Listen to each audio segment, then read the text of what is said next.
August 29th, 1907.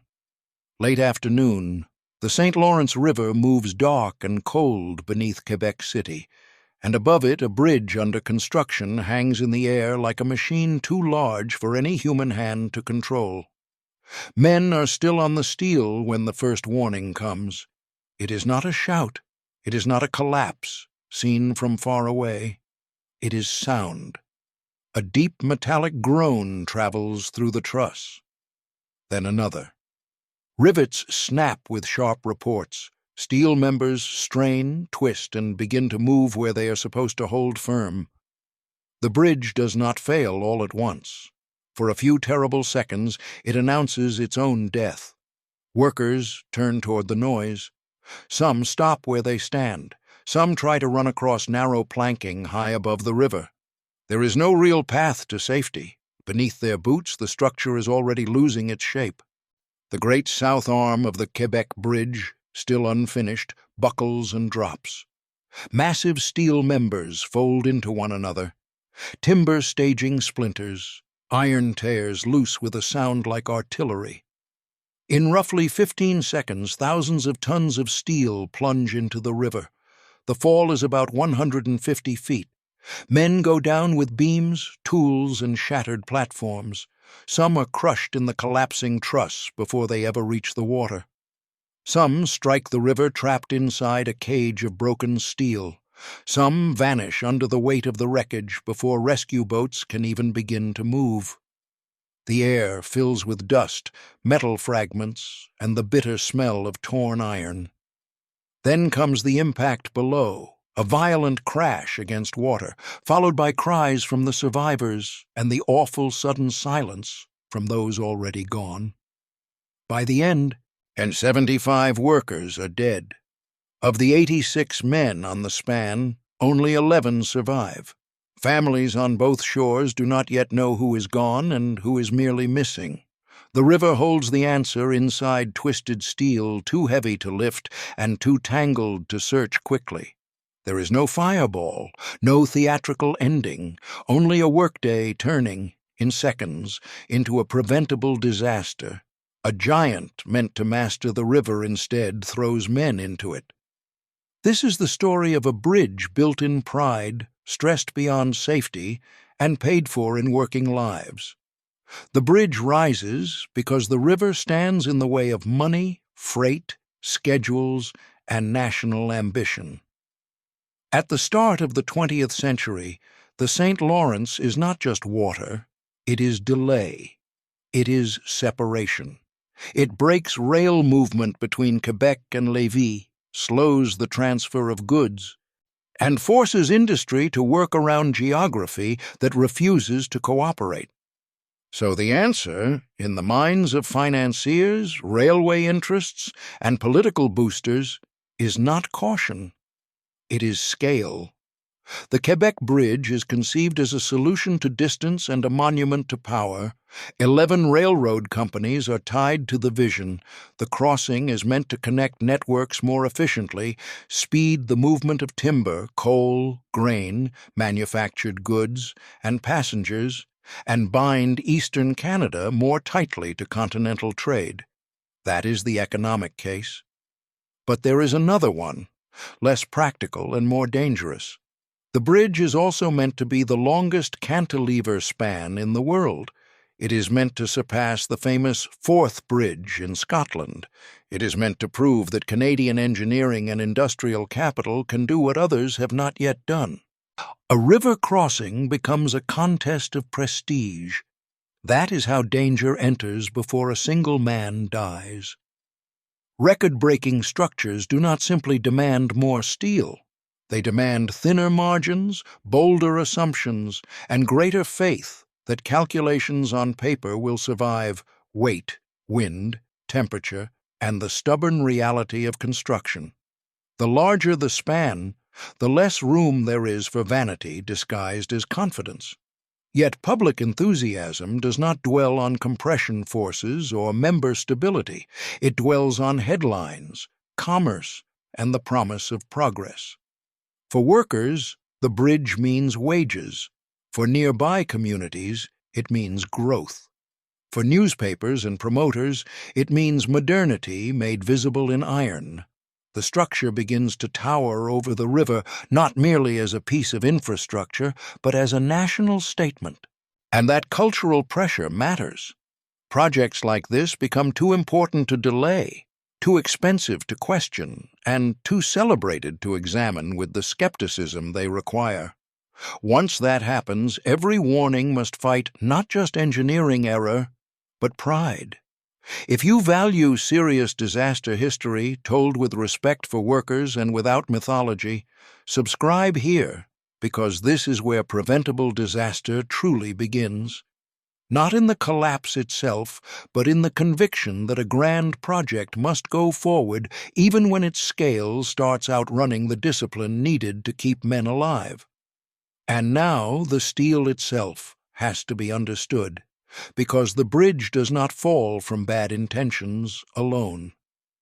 It falls through the cold mechanics of a system stretched past what it can bear. It hangs above the street. Or Lawrence like something industrial civilization has willed into the air by force alone. From the riverbank, the Quebec Bridge does not look temporary, fragile, or uncertain. It looks immovable. That illusion is part of the danger. The structure under construction is a cantilever bridge, and a cantilever works by balance. Great steel arms extend outward from massive anchor sections and river piers, carrying their own weight while reaching toward the center. Every member in the truss has a job. Some are in tension, being pulled. Others are in compression, being squeezed. The load is supposed to move through cords, diagonals, bracing, pins, and riveted connections in a controlled path, each piece handing force to the next. On paper, it is a disciplined system. In the field, under heat, weight, vibration, and the uneven realities of erection, it becomes far less forgiving. Quebec is no ordinary span. The central opening is designed to be 1,800 feet long, longer than any cantilever span ever attempted. The bridge is meant to exceed the fourth bridge and announce itself as the largest of its kind in the world. That scale changes everything. The longer the span, the more dead load the structure carries. Dead load means the weight of the bridge itself, and in long-span construction that weight becomes an enemy hiding inside the project's own ambition. Steel is strong, but compression members do not need to shatter to fail. They can bend. They can bow. Once that begins, force moves where it should not, and a stable system becomes a collapsing one. To workers high on the truss, none of this is visible in any clean or dramatic way. A man on the steel feels heat trapped in iron under the sun. He smells hot metal, creosote from timber staging, river damp rising below. He hears hammers, rivet guns, shouted orders, the dull vibration under his boots. What he does not see is stress accumulating inside members that still appear straight from a distance. That is what makes such structures deceptive. A bridge can look calm while danger is already present inside it. And the work cannot simply stop without consequence. Construction is staged, timed, and expensive. Materials arrive, crews are assigned, schedules tighten, supervisors reassure, and the giant keeps growing over the water. The system appears orderly because industrial work trains everyone to treat persistence as proof of safety. But a bridge this large does not forgive misplaced confidence. Before the steel begins to tear itself apart, it first enters a quieter stage where the warnings are there for anyone willing to recognize them. The bridge begins to warn them before it kills them, not with fire, not with collapse, but with distortion. The quiet kind of danger industrial systems produce when failure is already underway and the men exposed to it are given too little authority to stop it. By August 1907, the great south arm of the Quebec Bridge is still climbing outward over the St. Lawrence. The steel looks immense, disciplined, almost serene against the sky. But inside the structure, forces are no longer behaving as the design claims they should. Certain lower chord members near the south pier begin to show troubling signs. Plates bend where they are expected to remain straight. Members appear out of line. As the bridge does not yet fall, but it begins to lose its proper geometry. And that is one of the clearest warnings a compression structure can give. Compression is simple to describe and deadly in practice. A member in compression is being squeezed. If it is correctly designed, it stays straight and carries the load. If it is too slender, overstressed, or poorly understood, it can buckle. That means it bows sideways, even slightly, and once that movement begins, the force no longer travels safely through the structure. The member is still there, still visible, still made of steel, but it is no longer doing the job the calculations demand. It has started to fail in a way the eye can miss until the damage is too advanced to reverse. That is what makes this stage so cruel. The danger is visible, but only to those trained to understand what bent steel really means. Inspector Norman McClure notices it. He sees that some members are not simply imperfect, they are deforming under load. Reports move upward through the chain of authority. Theodore Cooper, the consulting engineer, is informed. At first, the irregularities are treated with the fatal caution of large projects under pressure, perhaps minor, perhaps temporary, perhaps explainable. Hours pass, work continues. Men stay on the bridge. Out on the steel, the workers do what workers are hired to do.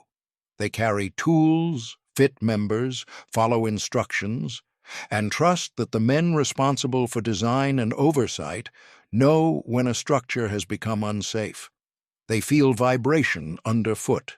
They hear the hard ring of iron, the hammering, the river wind pushing through the truss. But what they do not control is the decision to halt the job before warning becomes death. Eventually, Cooper orders that no more load be added until the situation is reviewed. But the stop message comes too late. The bridge has already entered the final stage, where visible distress is no longer a caution. It is a countdown. The Quebec Bridge does not rise in an age of innocence. By 1907, the industrial world already knows what structural failure looks like. It knows the sound of iron giving way, the speed of a loaded span collapsing, the official language that follows, and the dead left behind after engineers and companies insist a disaster is unique. The warnings are written across decades. In 1847, the D Bridge at Chester fails under a train after cracks and structural weakness are already matters of concern. In 1876, the Ashtabula River Railroad Bridge in Ohio breaks beneath the Pacific Express and sends passengers into freezing darkness. Around 92 people die, many trapped in wreckage and fire. In 1879, the Tay Bridge in Scotland fails during a storm as a train crosses, killing roughly 75 people and throwing carriages into black water below. Different countries, different spans, different weather. Yet the pattern remains grimly familiar. Structures are praised for their ambition, warning signs are minimized. Weaknesses in design, detailing, or inspection are treated as manageable until the structure proves otherwise with bodies. The technical lesson is not obscure. Long bridges are not dangerous merely because they are large. They are dangerous because scale magnifies every bad assumption, a misjudged load, a weak connection. Insufficient bracing, defective workmanship, or a member asked to carry more compression than it safely can, any one of these can remain hidden inside a proud design until the hidden weakness becomes the entire story. Bridges do not need explosives or storms to become lethal. They only need stress, inadequate skepticism, and decision-makers willing to treat visible concerns as temporary. That is why Quebec matters even before it falls. The profession already has case studies written in wreckage and funerals.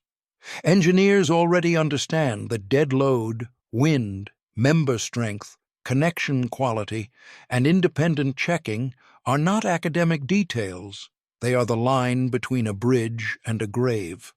Yet the same habits survive. Prestigious projects still move forward under pressure. Owners still want speed. As designers still trust that corrections can wait. Each failure is discussed as a lesson learned, but the deeper lesson is rarely accepted. Industrial systems often remember the technical details while forgetting the moral one. And on the steel, the men doing the work inherit that forgetting. They arrive at the job site with tools, skill, and routine, while the older dead remain buried beneath official conclusions and improved drawings. That is the quiet horror of preventable disaster.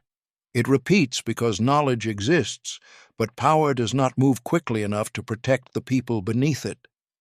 The next part of the story leaves the record books and enters the communities living in the bridge's shadow, where risk is no longer theoretical and wages bind whole families to the fate of the structure. The bridge does not stand apart from daily life. It enters it.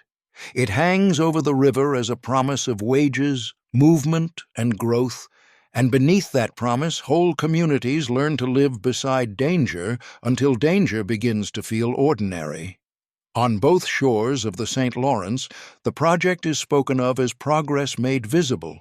Quebec and Lévis are told that this crossing will tighten rail connections, move freight faster, and bind the region more firmly to the economies expanding across Canada and into the United States. The language of development is broad and confident. It speaks of commerce, national scale, and modern engineering. But at ground level, the bridge means something more immediate. It means shifts. It means meals paid for. It means rent covered. It means men climbing steel over cold water because there is work there, and work is not easily refused.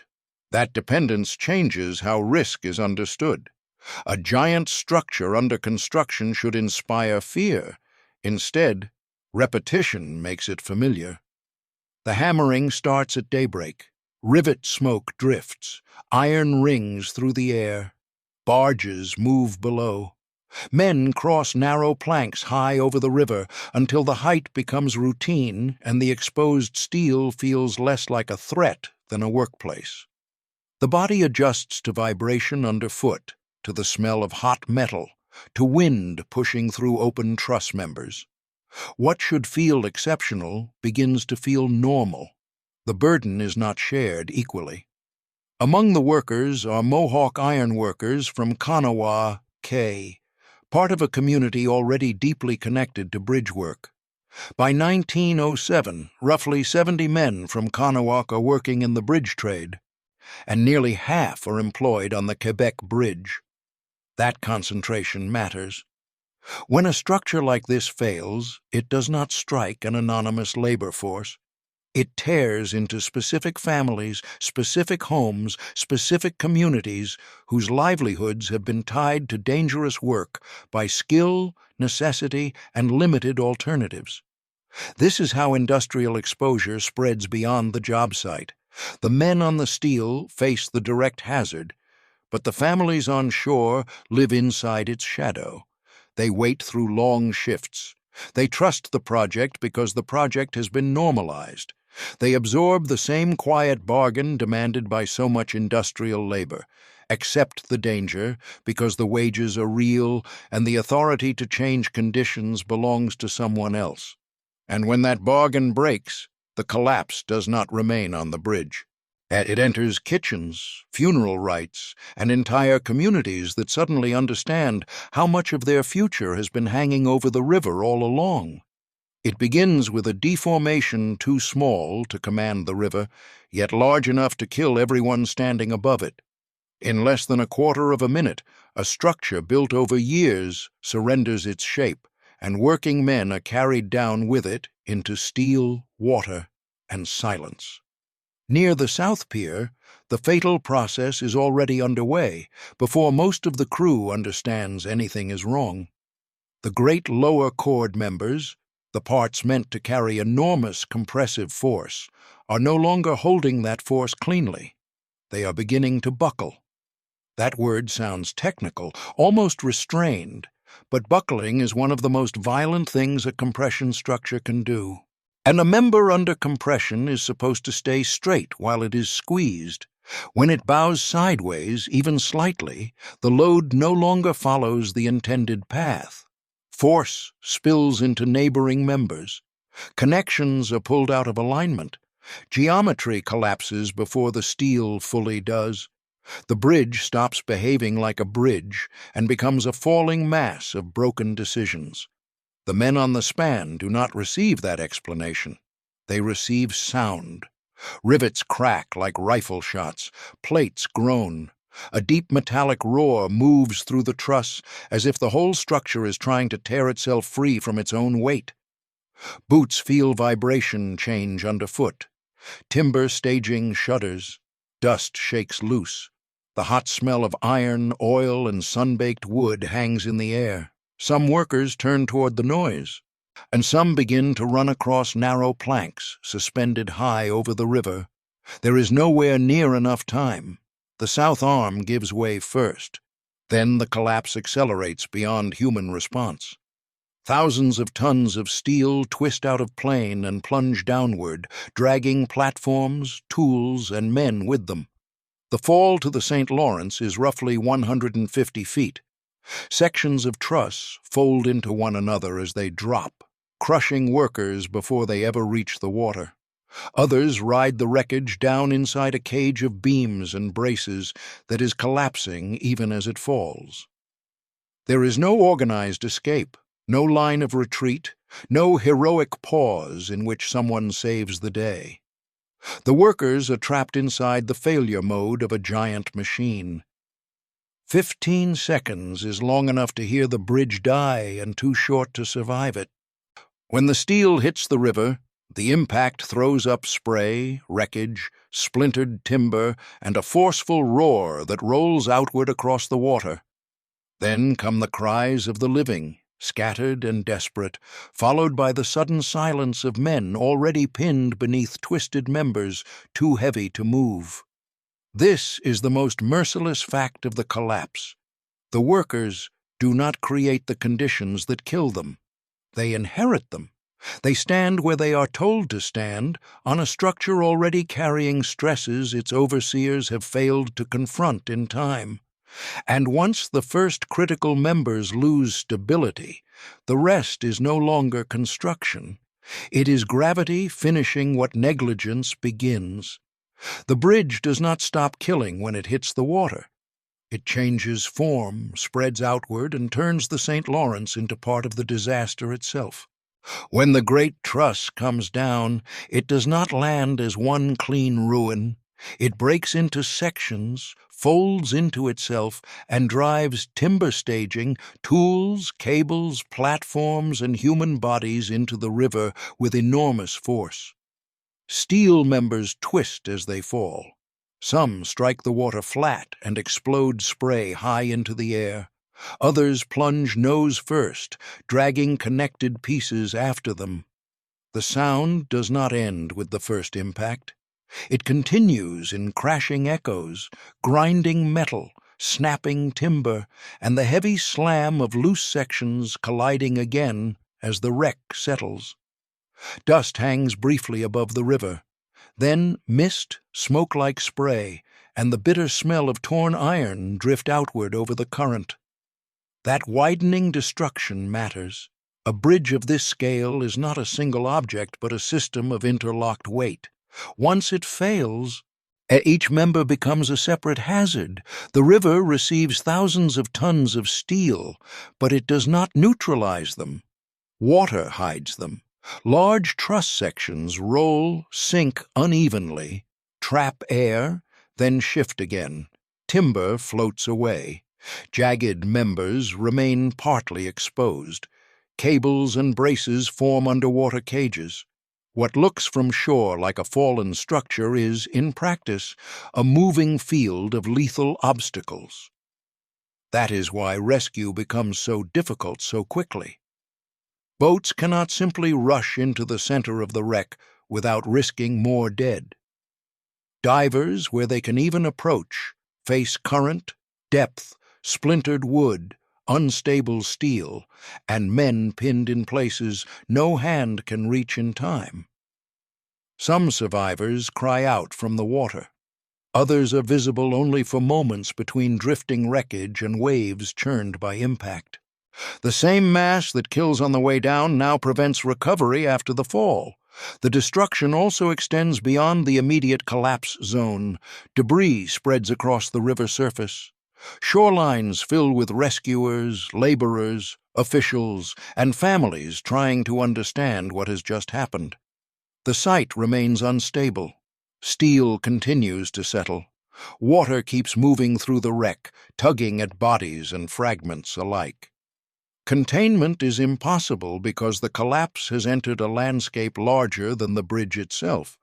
And once the violence of impact begins to fade, another burden replaces it: the counting of the dead, the naming of the missing, and the grief carried ashore by those left behind. When the noise fades, the real scale of the disaster begins to surface, not in steel tonnage or broken span length, but in the absence of men who do not come home from the river. The official count settles at 75 dead. Out of 86 men on the bridge when it collapses, only 11 survive. That number lands with a blunt finality, but the grief it represents is not simple or immediate.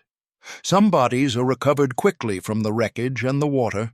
Others remain trapped beneath twisted members, pinned inside the collapsed truss, or carried into places the river does not surrender easily. The St. Lawrence becomes part grave, part witness, part barrier between families and the certainty they need. Recovery is slow, dangerous, and incomplete. Among the dead are 33 Mohawk ironworkers from Kanawha Cay. That fact gives the loss a specific human shape. This is not an anonymous mass of labor. It is a community struck in concentration. Families damaged in clusters, children and wives and parents waiting for men whose names are known long before their bodies are found. In Kanawha Cay, the bridge does not merely kill workers. It tears through a skilled workforce and leaves mourning distributed house by house. On the Quebec side, the same pattern unfolds in boarding rooms, kitchens, and along the shoreline, where people search faces, scan lists, and try to understand who is missing and who is gone for certain. This is how industrial disaster deepens after the collapse itself. Death is only one part of it. There is also the delay, the uncertainty, the river giving up some bodies and withholding others. There is the cruel arithmetic of wage labor suddenly erased. Men who left for work in the sound of hammers and rivet guns now return, if they return at all, under blankets or not at all. The smell of wet timber, mud, oil, and torn iron hangs over the recovery effort. Boats move through debris, rescuers shout across the water. Then, at intervals, there is that harder sound. Sudden silence when another search yields nothing. The bridge had promised connection, speed, and prosperity. Instead, it leaves widows, fatherless children, and communities forced to bury not just men, but faith in the system that exposed them. And once the dead are counted, another struggle begins over what exactly is allowed to be blamed and what is left untouched. After the river takes the men, the papers begin. Testimony is gathered. Drawings are spread across tables, measurements, telegrams, calculations, and fragments of steel are made to speak for the dead. The noise of collapse gives way to the quieter machinery of official response, where responsibility is narrowed, categorized, and translated into technical language. The Royal Commission does identify real causes. It finds that the lower chords are improperly designed for the loads they are carrying. It finds that the bridge's dead load, the weight of the structure itself, has been underestimated as the design grows heavier and more ambitious. It finds that proper independent checking is missing where it matters most. That technical point is simple and devastating. A bridge of this size cannot rely on confidence alone. Every major member must be recalculated, reviewed, and challenged, because compression does not forgive optimism. If a critical member is asked to carry more force than it safely can, the steel may look solid right up to the moment it loses stability. The inquiry also reaches beyond the steel. It points to defective supervision. It points to the consulting engineer, Theodore Cooper, who is overseeing the work from a distance rather than maintaining direct control at the site. It points to the Quebec Bridge and Railway Company, which fails to ensure that the work is directed with the level of experienced authority a record-breaking structure requires. In that sense, the inquiry is not blind. It sees that this preventable disaster is organizational as well as structural.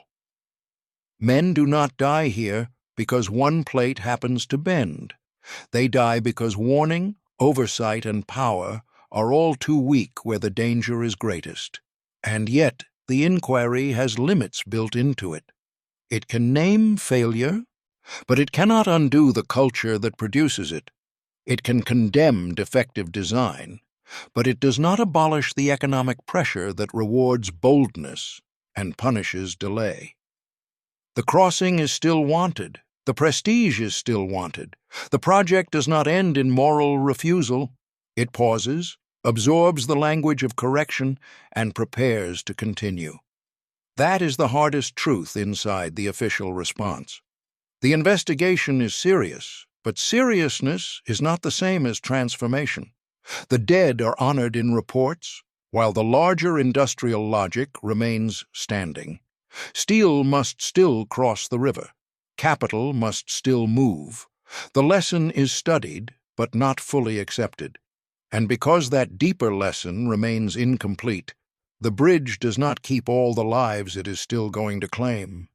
The most disturbing part of a preventable disaster is not the collapse itself. It is the fact that the conditions behind it are so ordinary, so familiar, and so profitable that they survive the funerals. The Quebec Bridge fails in steel, but the deeper failure lives in decisions. A great span is pushed toward record-breaking size. Dead load increases as the design grows heavier. Critical members carry more force than earlier assumptions safely allow. Warning signs appear in distorted lower chords. Work continues anyway. None of this requires evil in the theatrical sense. It requires something more common and often more lethal. Ambition, shielded by procedure, authority spread thin, and a chain of command in which the men closest to death have the least power to stop the work. That is how such disasters keep happening. Industrial systems are often built to reward continuation. Stopping a project costs money. Redesign causes delay. Delay damages reputations, schedules, and contracts. A halt in work can look, to owners and managers, like failure. So uncertainty is managed instead of confronted. Distress is monitored instead of treated as intolerable. A bent member becomes a problem to evaluate rather than a danger to flee. By the time the language of caution becomes urgent, workers are still standing where the structure can kill them. The technical side is not complicated. A bridge this large depends on exact calculation, independent checking, and the humility to assume that a prestigious design may still be wrong. Compression members do not negotiate. If they are overstressed, too slender, or insufficiently verified, they can lose stability suddenly. And once that begins, nearby members inherit forces they were not meant to carry, and the system unravels with brutal speed. The engineering principle is clear. What fails is the discipline to let that principle overrule cost and momentum. Workers live inside that failure without controlling it. They show up with skill, routine, and trust. They feel the vibration through planks and steel. They smell hot metal and river damp. They hear hammers, orders, rivet shots, the low industrial roar of a job that seems to be moving forward as planned. But they do not set allowable stresses. They do not approve final calculations. They do not decide whether visible distortion means stop now. They inherit the risk created above them and are expected to carry it with their bodies. That is the culture beneath the wreckage. Progress measured in tonnage and span length, while human exposure is treated as part of the cost. If you have ever looked at a disaster and wondered when caution should have become refusal, this is the place to sit with that question. Because once a system learns to absorb death without changing its priorities, the next collapse is never as far away as it seems. The bridge is eventually finished. The dead do not return with it. That is the final tension at the heart of the Quebec Bridge. A structure built to symbolize endurance reaches completion, yet the river beneath it keeps the memory of what its completion costs. After the 1907 collapse kills 75 workers, and after the 1916 failure during erection kills 13 more, the crossing is still pursued. The bridge finally opens to rail traffic in 1919. It stands as an engineering landmark, a cantilever giant stretched across the St. Lawrence with the permanence its builders always intended. Steel at last holds. Trains pass. The public sees completion, usefulness, national achievement.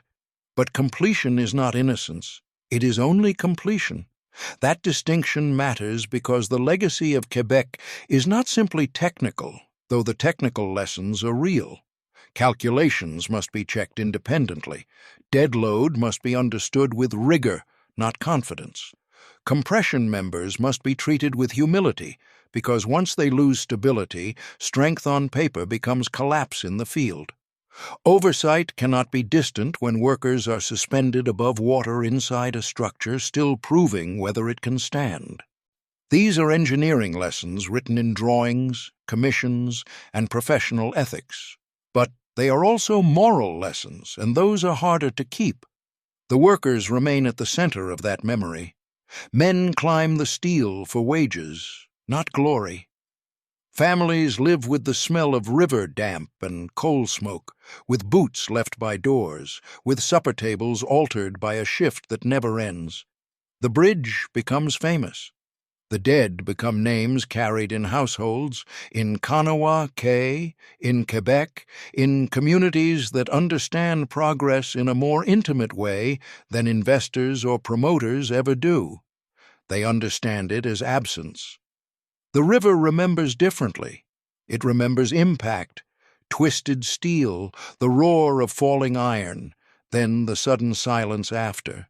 It remembers bodies trapped where no argument about national necessity can reach them. And that is the enduring lesson. When ambition outruns verification, when prestige outranks caution, and when labor is exposed to risks it did not create, industry turns ordinary work into sacrifice. If this documentary has value, it is here, not in admiring the size of the bridge, but in refusing to let the finished structure erase the men buried beneath its history.